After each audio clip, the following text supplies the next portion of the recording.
आनुवंशिकता एवं जैव विकास। हमने देखा कि जनन प्रक्रमों द्वारा नए जीव व्यष्टि पैदा होते हैं जो जनन के समान होते हुए कुछ अलग होते हैं। हम इसकी चर्चा पहले भी कर चुके हैं कि अलैंगिक जनन में भी कुछ विभिन्नताएं पैदा होती है, लेकिन अधिकतम संख्या में सफल विभिन्नताएं लैंगिक प्रजनन द्वारा ही प्राप्त की जाती है।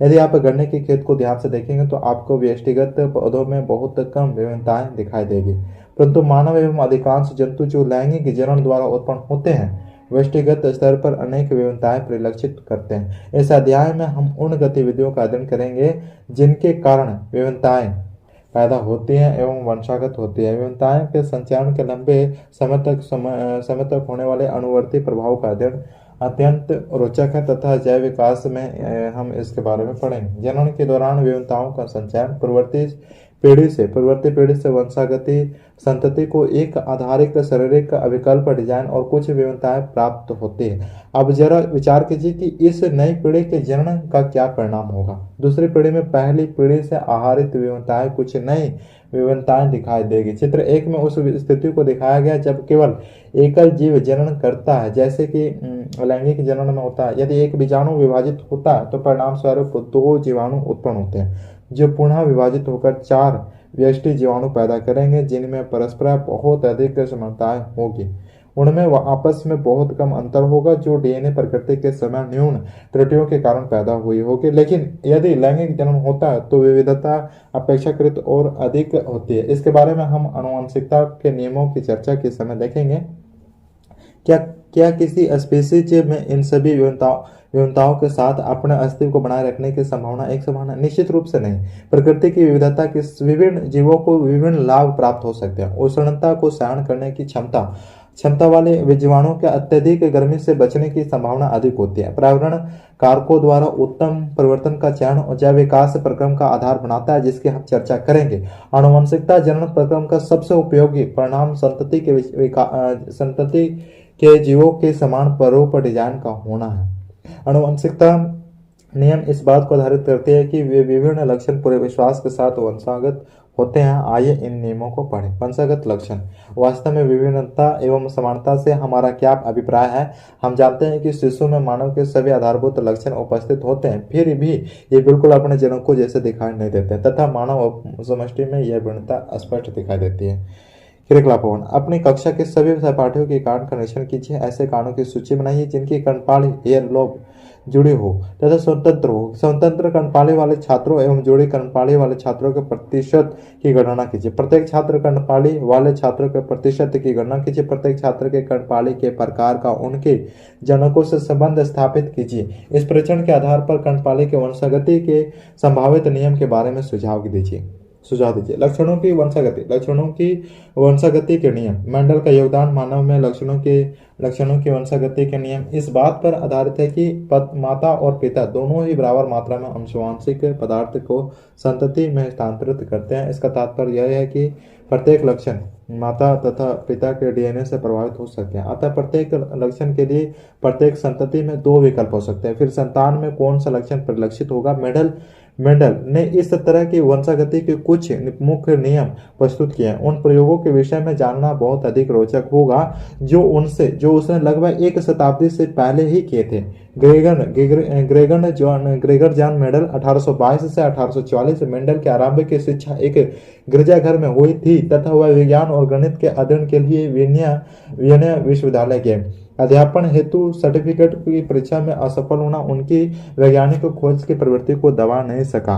वह अपने मोनेस्ट्री में वापस गए और मटर पर अपने प्रयोग करने आरंभ कर दिए। उनसे पहले भी बहुत से वैज्ञानिक मटर एवं अन्य जीवों के वंशागत गुणों का अध्ययन करते थे, लेकिन मेंडल ने अपने गणितीय एवं विज्ञान के ज्ञान को समीक्षित किया। वे पहले वैज्ञानिक थे जिन्होंने प्रत्येक पीढ़ी के एक एक पौधे द्वारा प्रदर्शित लक्षणों का रिकॉर्ड रखा तथा गणना की। इससे उन्हें वंशागत नियमों के प्रतिपादन में सहायता मिली। मेंडल ने मटर के पौधों के अनेक विकल्पीय लक्षणों के बारे में पढ़ा जो स्थूल रूप से दिखाई देते हैं। उदाहरणतः गोल झुर्रीदार बीज, बौने लंबे पौधे, सफेद बैंगनी फूल इत्यादि। उसने विभिन्न विकल्पीय लक्षणों वाले पौधों का चुनाव कर उनसे पौधे उगाए, जैसे कि बौने पौधे तथा लंबे समय तथा इनका संस्करण कराकर प्राप्त संतति पीढ़ी में पौने एवं लंबे पौधों की गणना की। F1 अथवा प्रथम संतति पीढ़ी में कोई पौधा बीज की ऊंचाई का नहीं था, सभी पौधे लंबे थे। इसका तात्पर्य यह था कि दो लक्षणों में से केवल एक पृथक लक्षण ही दिखाई देता है, उन दोनों का मिश्रित प्रभाव नहीं दिखाई देता। जो अलग प्रश्न था कि Fi पीढ़ी के पौधे अपने पृथक लंबे पौधे के बिल्कुल बराबर थे। मेंडल ने अपने प्रयोगों में दोनों प्रकार के पृथक पौधों एवं Fi पीढ़ी के पौधों को स्वयं परागण द्वारा उगाया। पृथक पीढ़ी के लंबे पौधों से मिली सभी संतति भी लंबे पौधों की थी, लेकिन Fi पीढ़ी के सभी पौधे लंबे नहीं थे। इससे यह पता चलता है कि F1 पौधों द्वारा बड़ेपन एवं लंबाई दोनों विकल्पीय लक्षणों की वंशागति हुई, लेकिन केवल लंबाई वाला विकल्प अपने आप को व्यक्त कर पाया। अतः किसी भी लक्षण के दो विकल्प लैंगिक के जन्म द्वारा पौधे होने वाले जीवों में किसी भी लक्षण के दो विकल्पों की स्वरूप वंशागति से पौधा होते हैं। ये दोनों विर्ण हो सकते हैं अथवा एक समान हो सकते हैं, जो उनके जनक पर निर्भर करता है। इस परिकल्पना के आधार पर वंशागति का बनाया गया एक पैटर्न चित्र 3 में दिखाया गया।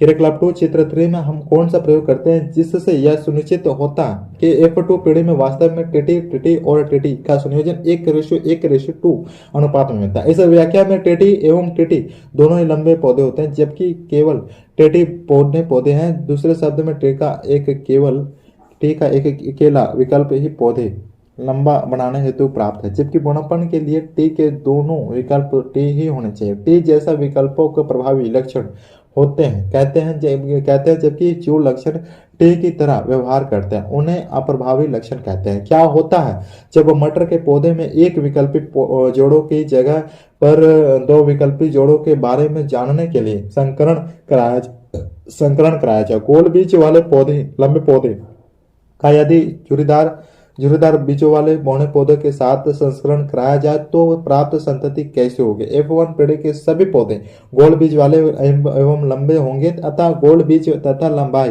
प्रभावी लक्षण है। लेकिन क्या होता है जब F1 संतति के स्वपरागण से F2 पीढ़ी की संतति मिलती है। मेंडल द्वारा किए गए पहले प्रयोग के आधार पर हम कह सकते हैं कि F2 संतति के कुछ पौधे गोल बीज वाले लंबे पौधे होंगे तथा कुछ जुरीदार बीज वाले बौने पौधे। लेकिन F2 संतति के कुछ पौधे नए संयोजन को प्रदर्शित करेंगे। उनमें से कुछ पौधे लंबे परंतु जुरीदार तथा कुछ पौधे बौने परंतु गोले बीज वाले होंगे। यहाँ आप देख सकते हैं कि किस तरह F2 पीढ़ी में नए लक्षणों का संयोजन देखने को मिला। जब बीज के आकार व रंग को नियंत्रित करने वाले कारकों के संयोजन से युग्मनज बना जो F2 पीढ़ी से अग्रणी रहा। अतः लंबे बोने वाले लक्षण तथा जुरीदार गोल लक्षण स्वतंत्र रूप से वंशागत होते हैं। एक और उदाहरण चित्र 5 में दिखाया गया है। लक्षण अपने आप को किस प्रकार व्यक्त करते हैं। आनुवंशिकता कार्य विधि क्या है। कोशिका के डीएनए में प्रोटीन संश्लेषण के लिए एक सूचना स्रोत उपस्थित होता है। डीएनए के उस भागों को जिसमें किसी प्रोटीन संश्लेषण के लिए सूचना होती है इसे प्रोटीन का जीन कहते हैं। प्रोटीन विभिन्न लक्षणों की अभिव्यक्ति को किस प्रकार नियंत्रित करते हैं, आइए इसे जानने का प्रयत्न करते हैं। इसके लिए पौधे की लंबाई के एक लक्षण को उदाहरण के रूप में लेते हैं। हम जानते हैं कि पौधे में कुछ हार्मोन उपस्थित होते हैं जो लंबाई को नियंत्रित करते हैं। अतः किसी पौधे की लंबाई पौधों में उपस्थित हार्मोन की मात्रा पर निर्भर करती है। पौधों में उपस्थित हार्मोनों की मात्रा उस प्रक्रम की दक्षता पर निर्भर करती है जिसके आधार ये उत्पन्न होते हैं।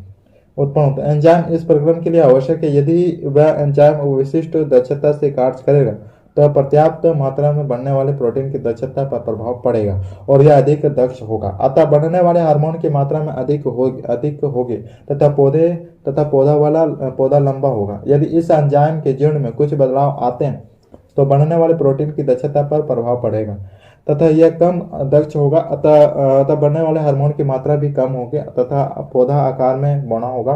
अतः ये ट्रेट्स अथवा लक्षणों को नियंत्रित करते हैं। यदि मेंडल के प्रयोगों की व्याख्या जिसके बारे में हम चर्चा कर रहे थे ठीक है तो दोनों जनक डीएनए में समान मात्रा में लैंगिक प्रजनन के समय संतति को प्रेषित करेंगे। यदि दोनों जनक संतति में लक्षण के निर्धारित में संतति में सहायक होते हैं तो दोनों ही जनक एक जीन की प्रतिकृति संतति को प्रदान करेंगे। इसका तात्पर्य है कि मटर के प्रत्येक पौधों में सभी जीर्ण के दो सेट उपस्थित होंगे। प्रत्येक जनन से एक सेट की अनुवंशागति होती है। इस तरीके को सफल बनाने के लिए प्रत्येक जनन कोशिका में जीर्ण का केवल एक ही सेट होगा, जबकि सामान्य कायिक कोशिका में जीर्ण के सेट की दो प्रतिक्रिया कॉपीज होती है। फिर इनसे जनन कोशिका में इसका एक सेट किस प्रकार तैयार होता है। यदि संतति पौधे को जनक पौधे से संपूर्ण जीनों का एक पूर्ण सेट मिलता है तो चित्र 5 में दिखाया गया प्रयोग सफल नहीं हो सकता। इसका मुख्य कारण यह है कि दो लक्षण R तथा Y सेट में एक दूसरे से संलग्न रहेंगे तथा स्वतंत्र रूप से आहरित नहीं हो सकते। इस तथ्य के आधार पर जाना जा सकता है कि वास्तव में एक जीव सेट केवल एक डीएनए श्रृंखला के रूप में न होकर डीएनए के अलग अलग स्वतंत्र अणु के रूप में उपस्थित होते हैं। प्रत्येक एक गुणसूत्र का निर्माण करता है अतः प्रत्येक कोशिका में उपस्थित प्रत्येक गुणसूत्र की दो प्रतिकृति होती है। जड़ में से एक उन्हें नर तथा दूसरी मादा जनक से मिलती है। प्रत्येक जनक कोशिका से गुणसूत्र की प्रत्येक जोड़ी का केवल एक गुणसूत्र ही जनन कोशिका युग्मक में जाता है। जब दो युग्मकों का संलयन होता है तो उत्पन्न युग्मनज में गुणसूत्रों की संख्या दोबारा सामान्य हो जाती है तथा संतति में गुणसूत्रों की संख्या निश्चित बनी रहती है, जो स्पीशीज के डीएनए के स्थायित्व को सुनिश्चित करती है। वंशागति की इस क्रियाविधि में से मेंडल के प्रयोगों के परिणामों की संख्या हो जाती है। इसका इस्तेमाल लैंगिक जनन वाले सभी जीव करते हैं, लेकिन अलैंगिक जनन करने वाले जीव भी वंशागति के इन्हीं नियमों का पालन करते हैं। क्या हम बता सकते हैं कि उनमें वंशागति किस प्रकार होती है। लिंग निर्धारण इस विषय पर हम पहले ही चर्चा कर चुके हैं कि लैंगिक जनन में भाग लेने वाले दो एकल जीव किसी न किसी रूप में एक दूसरे से अलग होते हैं, जिसके कई कारण। नवजात शिशु का लिंग निर्धारण कैसे होता है। अलग अलग स्पीशीज के लिए इसके लिए विभिन्न युक्तियां अपनाते हैं। कुछ पूर्ण रूप से पर्यावरण पर निर्भर करते हैं। उदाहरणतः कुछ जीवों में जैसे कुछ सरीसृप लिंग निर्धारण है सुचेपित विकास। हमने देखा कि जनन प्रक्रिया में विभिन्नताएं परिवर्तित अंतर्निहित होती है जो लैंगिक जनन एवं डीएनए प्रकृति में त्रुटियां दोनों से उत्पन्न होती है। आइए हम इस प्रवृत्ति के कुछ परिणामों के बारे में पढ़े। एक दृष्टांत। कल्पना कीजिए कि 12 लाल भृंगों का एक समूह है। वे हरी पत्तियां वाली झाड़ियों में रहते हैं। उनकी समष्टि लैंगिक जनन द्वारा वृष्टि करती है तथा विभिन्नताएं पैदा हो सकते हैं। हम इसके बारे में भी सोचेंगे कि कोई भृंग को खाते हैं, कोई जितने भृंग खाएंगे उतने ही कम भृंग जनन के लिए उपलब्ध होंगे। अब हम एक अन्य परिस्थितियों के बारे में सोचेंगे जो इन भृंगों की समष्टि में पाई जाती है। प्रथम स्थिति में जनन के समय एक रंग की विभिन्नता का उद्भव हो सकता है, जिससे समष्टि में लाल की अपेक्षा एक हरा भृंग दिखाई देता है। हरा भृंग अपना रंग अपनी संतान को वंशागत आहरित करता है, जिसकी वजह से इसके सारी संतति का रंग हरा होगा। कोई हरी पत्तियों की झाड़ियों में हरे भृंग को देख पाने में असमर्थ होते हैं, अतः उन्हें नहीं खा पाते। हरे भृंग की संतति का शिकार नहीं हो पाता, जबकि लाल भृंग की संतति का शिकार होता रहता है। फलस्वरूप समष्टि में समय के साथ साथ लाल भृंग की अपेक्षा हरे भृंगों की संख्या बढ़ती जाती है। दूसरी परिस्थितियों में जनन के दौरान एक रंग की विभिन्नता का उद्भव होता है, लेकिन इस समय भृंग का रंग लाल की जगह पर नीला होता है। यह भृंग भी अपना रंग अगली पीढ़ी को वंशागत कर सकता है। परिणाम स्वरूप इस भृंग की सारी संतति नीली होती है। कोई नीले भृंग को हरी पत्तियों में पहचान कर उन्हें खा सकते हैं। शुरुआत में क्या होता है, समष्टि का आकार जैसे जैसे बढ़ता जाता है, समष्टि में बहुत कम नीले भृंग होते हैं, लेकिन अधिकतर भृंग लाल रंग के मिलते हैं। लेकिन इस स्थिति में एक हाथी वहां आता है तथा उन साड़ियों को रोंग देता है, जिससे ये भृंग रहते हैं। इससे बहुत सारे भृंग मर जाते हैं। संयोगवश कुछ नीले भृंग बच जाते हैं। इनकी समष्टि धीरे धीरे बढ़ती है, लेकिन अधिकांश भृंग नीले हैं। यह स्वाभाविक है कि दोनों स्थितियों में जो दुर्बल विभिन्नताएं थी समय के अंतराल में एक सामान्य लक्षण बन गए। दूसरे शब्दों में वंशागत लक्षण की पीढ़ियां की आवृत्ति में बदलाव आए, क्योंकि जीर्ण ही लक्षणों को नियंत्रित करती है। अतः हम कह सकते हैं कि किसी समष्टि में कुछ जीवों की आवृत्ति पीढ़ियों में परिवर्तित हो जाती है। यह जैव विकास की परिकल्पना का सार है, लेकिन दोनों परिस्थितियों में कुछ रोचक अंतर भी है। प्रथम स्थिति में विभिन्नता एक सामान्य विभिन्नता के रूप में उत्पन्न हुई, क्योंकि इसमें उत्तरजीविता के लाभ की स्थिति थी। दूसरे शब्दों में यह एक प्राकृतिक चयन था। हम देख सकते हैं कि प्राकृतिक चयन कोओं द्वारा किया गया। जितने अधिक कोए होंगे उतने अधिक लाल वृंग उनके शिकार बनेंगे तथा समष्टि में हरे हरे वृंगों की संख्या बढ़ती जाएगी। अतः प्राकृतिक चयन वृंग समष्टि में विकास की ओर ले जा रहा है। यह वृंग समष्टि में अनुकूल दर्शा रहा है, जिससे समष्टि पर्यावरण में और अच्छी प्रकार से रह सके। दूसरी स्थिति में रंग परिवर्तित होने से अस्तित्व के लिए कोई लाभ नहीं मिला। वास्तव में यह मात्र संयोग ही था। दुर्घटना के कारण एक रंग की वृंग समष्टि बच गई, जिससे समष्टि का स्वरूप परिवर्तित हो गया। यदि वृंग की समष्टि का आकार बड़ा होता है तो हाथी का उस पर कोई प्रभाव नहीं पड़ता। अतः छोटी समष्टि में दुर्घटनाएं किसी जीव पर कोई प्रभाव नहीं पड़ता। अतः छोटी समष्टि में दुर्घटनाएं किसी जीव की आवृत्ति को प्रभावित कर सकती, जबकि उनका उत्तरजीविता हेतु कोई लाभ न हो। यह आनुवंशिक अपवाद का सिद्धांत है, जो बिना किसी अनुकूलन के भी विभिन्नताएं पैदा करता है। जब अब तीसरी स्थिति पर गौर कीजिए। इसमें वृंग समष्टि बढ़ना शुरू करती है। झाड़ियों में पादप रोग लग जाता है। वृंगों के लिए पत्तियां कम होती जाती है। परिणाम स्वरूप वृंग अल्प पोषित रह जाता है। वृंग के औसत भार में तुलनात्मक कमी आई है। कुछ सालों के पश्चात इस दुर्विकसित की स्थिति में वृंगों की कुछ पीढ़ियों के उपरांत जब पौधों के रोग खत्म या ठीक हो जाते हैं, पौधों के भोजन की पर्याप्त मात्रा उपलब्ध होती है, तब वृंगों के भार में क्या बदलाव आएगा, इस पर चर्चा कीजिए। उपार्जित एवं आनुवंशिक लक्षण। हम पहले ही चर्चा कर चुके हैं कि लैंगिक प्रजनन करने वाले जीवों में जनन कोशिकाएं अथवा युग्मक विशिष्ट जनक ऊतकों में बनते हैं। यदि भूभक्षण स्टार्वेशन के कारण वृंगों के शरीर के भार में कुछ कमी आती है, तो इससे जनन कोशिकाओं में डीएनए के संगठन पर कोई प्रभाव नहीं पड़ेगा। अतः भूभक्षण के कारण यदि समष्टि में कुछ वृंग कम भार के हो तो भी उसे विकास नहीं कहा जा सकता। इसका प्रमुख कारण इस लक्षण का वंशागत न होना है।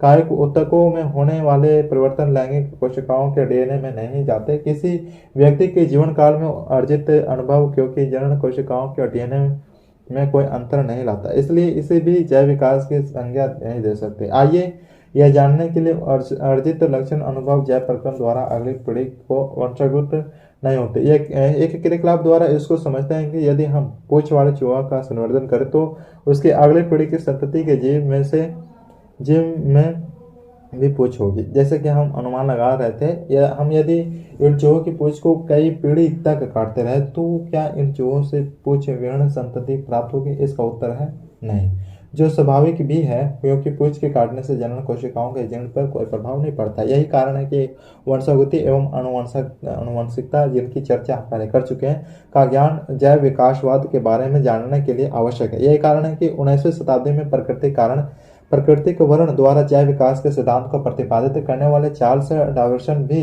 इसकी कार्यविधि को नहीं खोज पाए।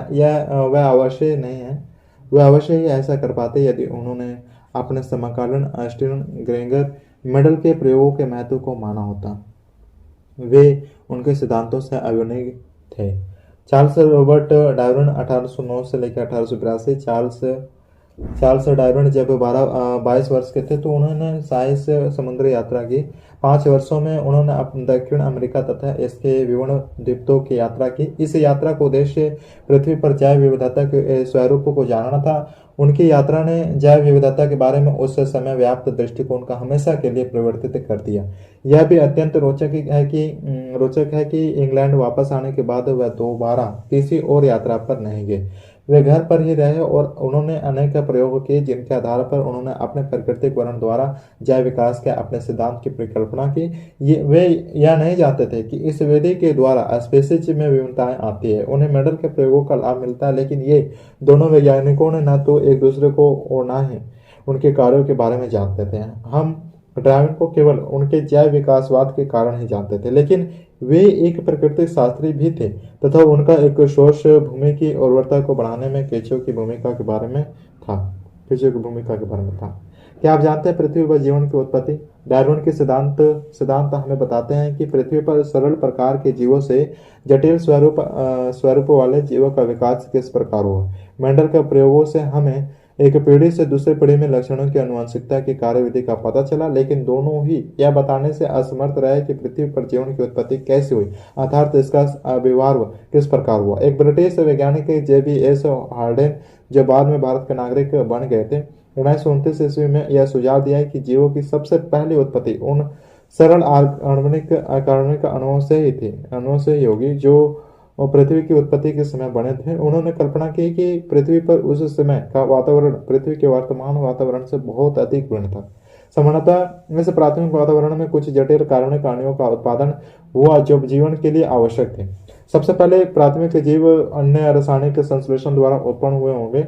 ये कार्बनिक अणु किस प्रकार उत्पन्न हुए, इसके उत्तर की परिकल्पना हेरोल्ड सी ओरे तथा स्टेनस एल मिलर द्वारा 1953 में किए गए प्रयोगों के आधार पर की जा सकती है। उन्होंने कृत्रिम रूप से ऐसे वातावरण का निर्माण किया जो संभवतः प्राचीन प्राथमिक वातावरण के जैसा था। इसमें मेथेन, अमोनिया तथा हाइड्रोजन सल्फाइड थे, परंतु ऑक्सीजन नहीं थी।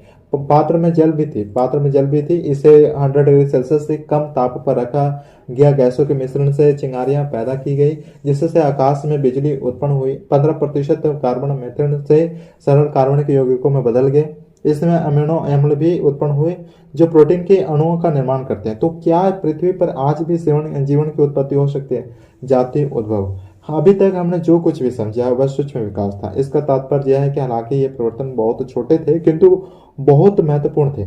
यद्यपि ये विशिष्ट स्पिनिच के समष्टि के सामान्य लक्षणों स्वरूप में बदलाव लाते हैं, लेकिन इससे यह नहीं समझा जा सकता कि नई स्पीसीज के उत्पत्ति किस प्रकार होते। यह तभी कहा जा सकता था जब रंगों का यह समूह जिसके बारे में हम बात कर रहे हैं दो विभिन्न समष्टियों में बांटे जाए आपस में जनन करने में असमर्थ हो। जब यह स्थिति पैदा हो जाती है तब हम उन्हें दो स्पीसीज कह सकते हैं। तो क्या हम उन कारणों का विस्तारण करें जिनकी चर्चा हमने ऊपर की है और स्पीसीज की उत्पत्ति के सिद्धांत को समझने का प्रयत्न करें। कल्पना कीजिए कि यदि वे झाड़ियां जिन पर वृंग भोजन के लिए निर्भर करते हैं पर्वत श्रृंखला के वृद्ध क्षेत्र में फैल जाए तो क्या होगा। परिणाम स्वरूप समष्टि का आकार भी विशाल हो जाता है, लेकिन व्यष्टि वृंग अपने भोजन के लिए जीवन भर अपने आसपास के कुछ झाड़ियों पर निर्भर करते हैं। वे बहुत दूर नहीं जा सकते, अतः वृंगों की इस पर निर्भर करते हैं।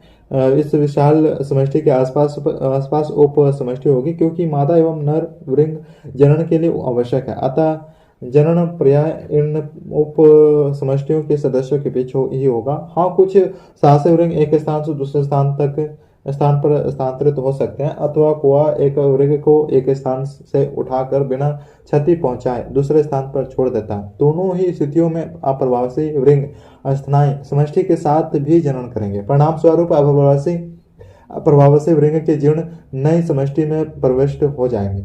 इस प्रकार का जीर्ण प्रभाव उन समष्टियों से होता रहता है जो आंशिक रूप से विभिन्न है, परंतु पूर्ण रूपेण अलग नहीं हुई है। लेकिन यदि इस प्रक्रिया की दो उप समष्टियों के बीच एक विशाल नदी आ जाए तो दोनों समष्टियों और अधिक अलग हो जाएगी। दोनों के बीच जीर्ण प्रभाव का स्तर और भी कम हो जाएगा। उत्तर पीढ़ियों में आनुवंशिक विचलन अनेक प्रकार के परिवर्तनों का संग्रहण प्रत्येक उप समष्टि में हो जाएगा। भौगोलिक रूप से विलग इन समष्टियों में प्राकृतिक चयन का तरीका भी अलग होगा। अतः उदाहरण के लिए एक उप समष्टि की सीमा में चील द्वारा कोय समाप्त हो जाते हैं, लेकिन दूसरी उप समष्टि में यह घटना नहीं होती जहां पर कुओं की संख्या बहुत अधिक है। परिणाम स्वरूप पहले स्थान पर वृंगों को हरे रंग लक्षण का प्राकृतिक चयन नहीं होगा, जबकि दूसरे स्थान पर इसका चयन होगा। वृंगों की इन अलग उप समष्टियों में आनुवंशिक विचरण एवं प्राकृतिक वर्ण चरण के संयुक्त प्रभाव के कारण प्रत्येक समष्टि एक दूसरे से अधिक अलग होती जाती है। यह भी संभव है कि अंत में इन समष्टियों के सदस्य परस्पर एक दूसरे से मिलने के बाद अंत जन्म में असमर्थ हैं। अनेक तरीके हैं जिनके द्वारा यह बदलाव संभव है। यदि डीएनए गुणसूत्रों की संख्या में परिवर्तन जैसे बदलाव पर्याप्त है तो दो समष्टियों के सदस्यों की जनन कोशिकाएं संलयन में असमर्थ हो सकती है। अथवा संभव है कि ऐसी विभिन्नताएं पैदा हो जाए जिसमें हरे रंग की मादा वृंग लाल रंग के नर वृंग के साथ जनन की क्षमता ही खो बैठे। वे केवल हरे रंग के नए वृंग के साथ ही जनन कर सकते हैं। यह हरे रंग के प्राकृतिक वर्ण के लिए एक बहुत ही दृढ़ परिस्थिति है। अब यदि ऐसे हरे मादा वृंग दूसरे समूह के लाल नर के साथ जनन करती है तो उसका व्यवहार ऐसा होगा कि जनन ना हो। परिणाम स्वरूप वृंगों के नए स्पीसीज का उद्भव होता है। विकास एवं वर्गीकरण इन सिद्धांतों के आधार पर हम अपने चारों ओर पाए जाने वाली विभिन्न प्रकार के स्पीशीज के बीच विकास से संबंध स्थापित कर सकते हैं। यह एक प्रकार से समय घड़ी से पीछे जाना है। विभिन्न स्पीशीज के अभिलक्षणों के पद अनुक्रम को निर्धारित करके हम ऐसा कर सकते हैं। इस प्रक्रम को समझने के लिए हमें पिछली कक्षा में पढ़े जीवों के वर्गीकरण को याद करना होगा। विभिन्न जीवों के बीच समानताएं हमें उन जीवों को एक समूह में रखने और फिर उनके अध्ययन का अवसर देते हैं। इसके लिए कौन से अभिलक्षण जीवों के बीच आधारभूत विभिन्नताओं का निर्णय करते हैं तथा कौन से अभिलक्षण कम महत्वपूर्ण विभिन्नताओं का निर्णय लेते हैं। अभिलक्षणों से हमारा क्या अभिप्राय है? बाह्य आकृतिक अथवा व्यवहार का विवरण अभिलक्षण कहलाता है। दूसरे शब्दों में विशेष स्वरूप अथवा विशेष प्रक्रम अभिलक्षण कहलाता है। हमारे 4 पद होते हैं। यह एक अभिलक्षण है। पौधों में प्रकाश संश्लेषण प्रक्रिया होती है, यह भी एक अभिलक्षण है। कुछ आधारभूत अभिलक्षण अधिकांश जीवों में समान होते हैं। कोशिका सभी जीवों की मूलभूत इकाई है। वर्गीकरण के अगले स्तर पर कोई अभिलक्षण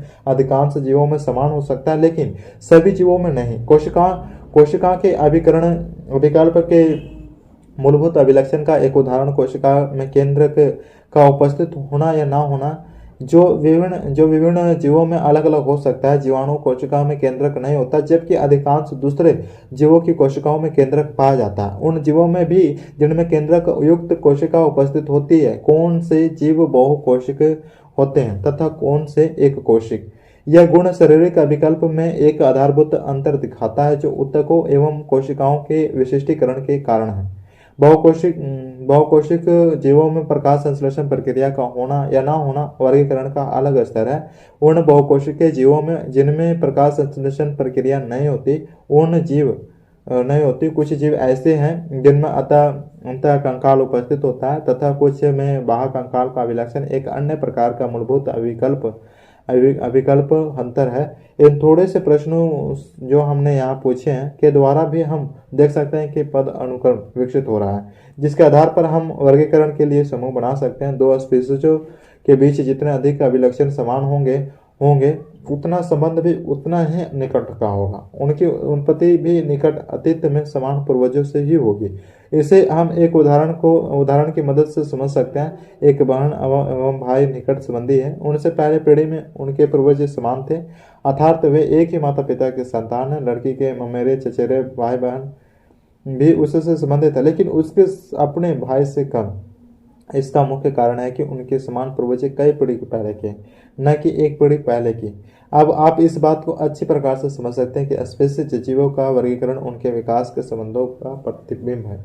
अतः हम स्पीशीज के ऐसे समूह बना सकते हैं जिनके पूर्वज निकट अतीत में समान थे। इसके पश्चात इन समूहों का एक बड़ा समूह बनाइए जिनके पूर्वज अपेक्षाकृत अधिक दूर समय के अनुसार हो। सैद्धांतिक रूप से इस प्रकार अतीत की कड़ियों को जोड़ते हुए हम विकास की प्रारंभिक स्थिति तक पहुंच सकते हैं, जहां मात्रा एक ही स्पीशीज की थी। यदि यह सच है तो जीवन की उत्पत्ति अवश्य ही अजैविक पदार्थों से हुई होगी। यह किस प्रकार संभव हुआ होगा, इसके बारे में अनेक सिद्धांत हैं। यह बहुत ही रोचक होगा यदि हम अपने सिद्धांतों का प्रतिपादन कर सके। विकास से संबंध खोजना। जब हम विकास से संबंधों को जानने का प्रयत्न करते हैं तो हम समान अभिलक्षणों की पहचान किस तरह करते हैं? विभिन्न जीवों में यह अभिलक्षण समान होंगे क्योंकि वे समान पूर्वजों से वंशागत हुए हैं। उदाहरण के लिए इस वास्तविकता को ही लेते हैं कि पक्षियों, जलचर एवं सरीसृप की तरह ही स्तनधारियों की 4 पैर होते हैं। सभी में पौधों की आधारभूत संरचना एक जैसी। यद्यपि विभिन्न कैशु रूपों में अलग अलग कार्य करने के लिए इनमें स्थान रूपांतरण हुआ है, तथापि पाद की आधारभूत संरचना एक ऐसी है। ऐसे समझात अभिलक्षण से अलग दिखाई देने वाले विभिन्न स्पीशीजों के बीच विकासीय संबंध की पहचान करने में मदद मिली है, लेकिन किसी अंग की आकृति में समानताएं होने का एकमात्र कारण समान अवनिष्ठ पूर्वज परंपरा नहीं है। चमगादड़ और पक्षियों के पंख के विषय में आपके क्या विचार है? चमगादड़ एवं पक्षियों के पंख होते हैं, परंतु गिलहरी एवं छिपकली के नहीं।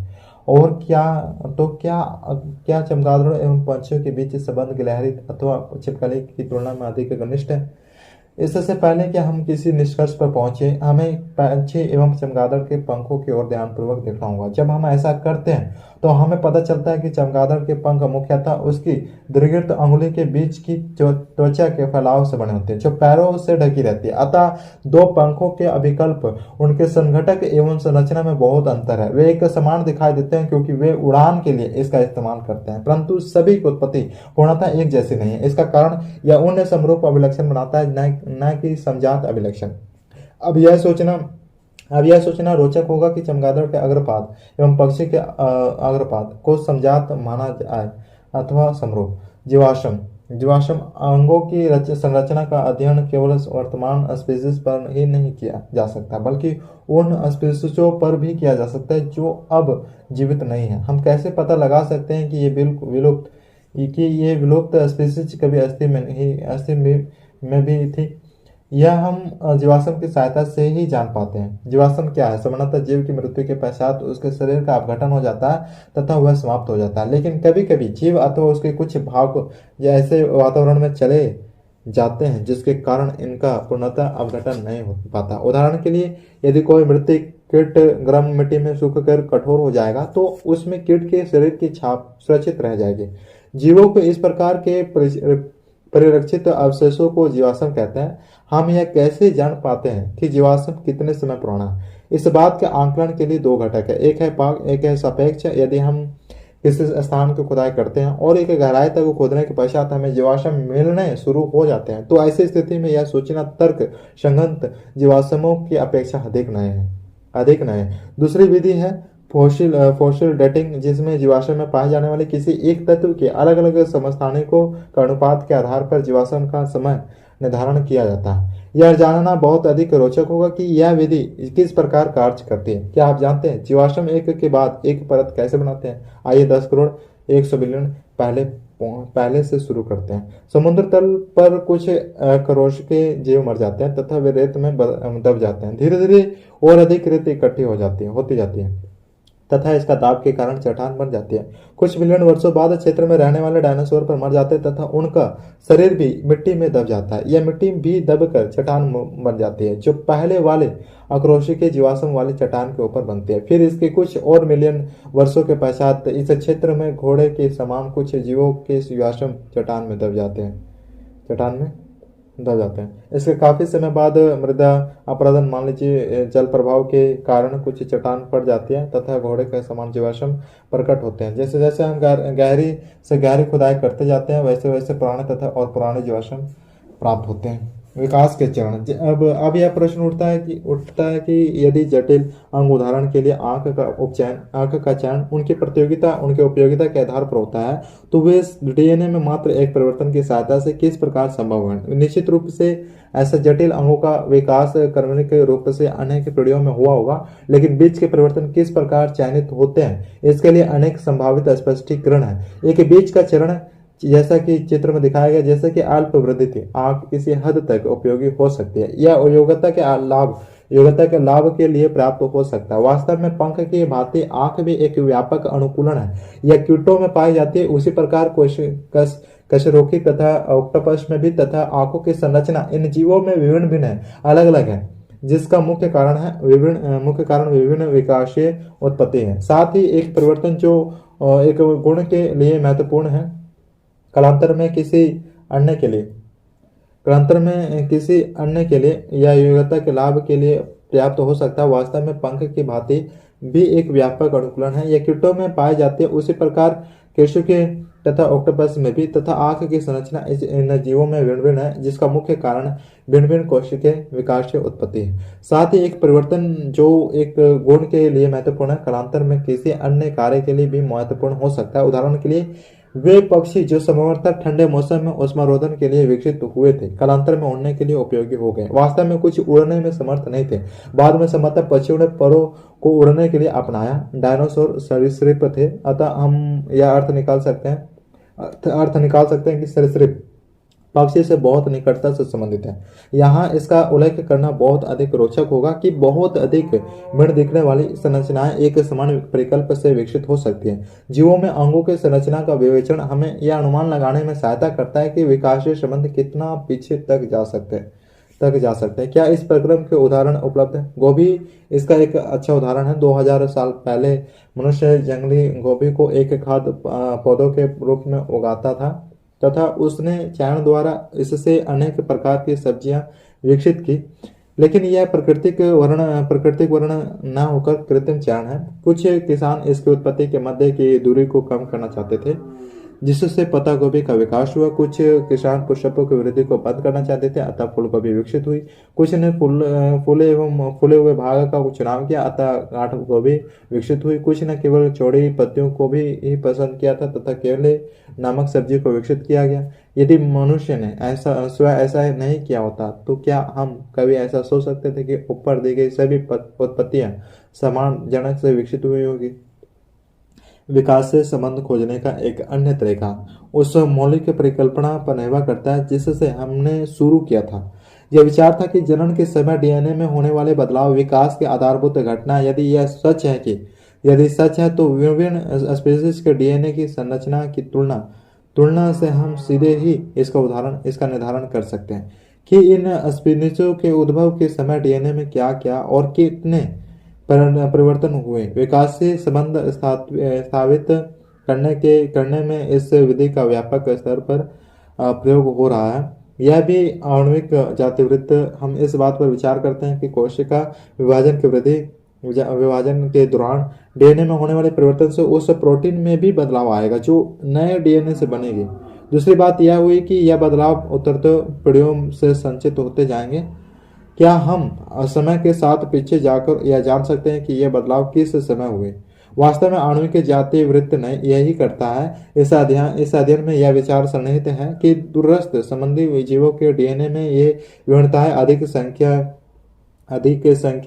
में संचित होगी। इस प्रकार के अध्ययन विकासशील संबंधों को खोजते हैं तथा यह अत्यंत उपयोगी है कि विभिन्न जीवों के बीच आणविक जातिवृत्त द्वारा स्थापित संबंध वर्गीकरण से सम्मिलित होते हैं, जिसके बारे में हम पिछली कक्षा में पढ़ चुके हैं। विकास के प्रगति के समान नहीं मानना चाहिए। स्पीशीज के वंशज वृक्ष की कड़ियां ढूंढने के इस परिवर्तन में हमें कुछ बातों को ध्यान में रखना होता है। पहली, इस प्रक्रम के प्रत्येक स्तर पर अनेक संख्याएं संभव है। अतः ऐसा नहीं है कि नए स्पीशीज की उत्पत्ति के लिए पहली स्पीशीज विलुप्त हो जाए। एक नए स्पीशीज का उद्भव हुआ। रिंग के उदाहरण में देखा था। नए स्पीशीज की उत्पत्ति के लिए यही जरूरी नहीं कि पहले स्पीशीज विलुप्त हो जाए। यह सब पर्यावरण पर निर्भर करता है। इसका तात्पर्य यह भी नहीं है कि विकसित हुई नई स्पीशीज अपनी पूर्वज स्पीशीज से उत्तम ही हो। यह केवल अनुवांशिक विचरण एवं प्रकृति के वर्ण के संयुक्त प्रभाव से ऐसे समष्टि उत्पन्न हुई जिसके सदस्य पहले स्पीशीज के साथ जरण में असमर्थ हैं। अतः उदाहरण के लिए यह सच नहीं है कि मानव का विकास चिंपैंजी से हुआ, वरना चिंपैंजी एवं मानव दोनों ही पूर्वज समान थे। और यह भी जरूरी नहीं है कि पूर्वजों से विलग होने के प्रथम चरण में ही मानव या आधुनिक चिंपैंजी की उत्पत्ति हो गई है, परंतु इस बात की संभावना अधिक है कि दोनों स्पीशीजों का विकास अलग अलग ढंग से विभिन्न संख्याओं में अपने तरीके से हुआ होगा, जिससे आधुनिक स्पीशीज का वर्तमान स्वरूप निर्मित हुआ है। वास्तव में जैव विकास के सिद्धांत का तात्पर्य कोई वास्तविक प्रगति नहीं है। जैव विकास में प्रकृति की यदि कोई प्रवृत्ति दिखाई देती है तो वह समय के साथ साथ शारीरिक संरचना की जटिलता में वृद्धि। लेकिन इसका तात्पर्य यह कदापि नहीं है कि पूर्व प्राचीन अभिकल्प अदक्ष है। अनेकों सरल एवं अति प्राचीन अभिकल्प आज भी अस्तित्व में है। वास्तव में सरलतम अभिकल्प वाला एक समूह जीवाणु विषम पर्यावरण जैसे कि ओशन, झरने, गहरे समुद्र के गर्म स्रोत तथा अंटार्कटिका की बर्फ में भी पाया जाता है। दूसरे शब्दों में मानव जैव विकास के शिखर पर नहीं है, बल्कि जैव विकास श्रृंखला में उत्पन्न एक और स्पीशीज है। मानव विकास के अध्ययन के लिए भी उन्हीं साधनों का इस्तेमाल करते हैं जिनका जैव विकास के लिए किया था। उत्खनन, समय निर्धारण तथा जीवाश्म अध्ययन के साथ साथ डीएनए अणुक्रम का निर्धारण मानव विकास के अध्ययन के मुख्य साधन है। इस धरती पर मानव के रंग, रूप एवं आकृति में अत्यधिक विविधताएं दृष्टिगोचर होती है। ये विविधताएं इतनी प्रखर एवं अधिक है कि लंबे समय तक लोग प्रजातियां रावेश की ही बात करते हैं। मुख्यतः त्वचा का रंग इस प्रकार की प्रजाति के निर्धारण के लिए प्रयुक्त किया जाता है। कुछ को पीला, कुछ को काला, साफ सफेद अथवा कुछ को भूरा कहा जाता है। लंबी अवधि तक यह बहस चलती रही कि क्या इन आभासी समूहों का विकास अलग अलग हुआ। पिछले कुछ वर्षों में प्रमाण बिल्कुल सुस्पष्ट हो गए हैं। हम कह सकते हैं कि इन आभासी प्रजातियों का कोई जैविक आधार नहीं है। सभी मनुष्य एक ही स्पीशीज के सदस्य हैं। केवल यही नहीं है कि हम पिछले कितने हजारों सालों से कहाँ रह रहे हैं, बल्कि हम सभी की उत्पत्ति अफ्रीका से हुई है। आधुनिक मानव स्पीशीज जो होमो सेपियंस के प्राचीनतम सदस्यों के वहीं पर खोजा जा सकता है। हमारे आनुवंशिक छाप को कालगर्त में अफ्रीकी मूल में ही खोजा जा सकता है। कुछ हजार वर्ष पहले हमारे पूर्वजों ने अफ्रीका छोड़ा दिया, जबकि कुछ वहीं पर रह गए। वहां के मूल निवासी पूरे अफ्रीका में फैल गए। उत्तर प्रवासी धीरे धीरे समूचे संसार में फैल गए। अफ्रीका से पश्चिम एशिया तथा वहां से मध्य एशिया, यूरेशियम, दक्षिणी एशिया तथा पूर्व एशिया। वहां से उन्होंने इंडोनेशिया की डिप्पो तथा फिलिपींस से ऑस्ट्रेलिया तक के सफर के लिए एक ही मार्ग को नहीं चुना। वे बेरिंग लैंड ब्रिज को पार कर अमेरिका पहुंचे। वे विभिन्न समूह में विभिन्न दिशाओं में गए, कभी कभी अलग होकर अलग अलग दिशाओं में आगे बढ़ गए, जबकि कुछ वापस आकर परस्पर मिल गए। आने जाने का यह सिलसिला चलता रहा। इस ग्रह की अन्य स्पीशीज की भांति ही उनकी उत्पत्ति जैव विकास की एक घटना मात्र ही थी, तथा वे अपना जीवन सर्वोत्तम तरीके से जीने का प्रयत्न कर रहे थे।